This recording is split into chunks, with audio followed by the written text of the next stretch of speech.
On weekend nights in Mexico City's Roma Norte neighborhood, there's a line outside an unmarked door. Once your name is called from the waitlist, head up a flight of stairs to Choza, an open-air rooftop where DF's cool kids are drinking, dining, and leaning elbows over the pass to catch a glimpse of the charismatic chef setting fire to every other dish on the line.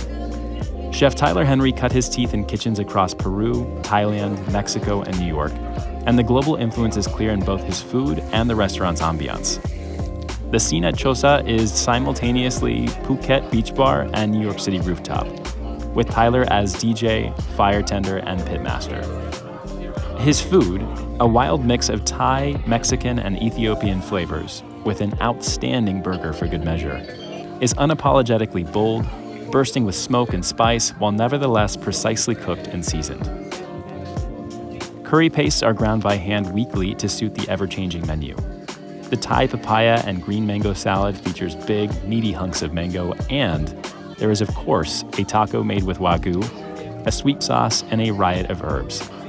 Don't leave without ending your meal properly: a warm chocolate chip cookie with milk or spiced honey cake with a trio of local honeys.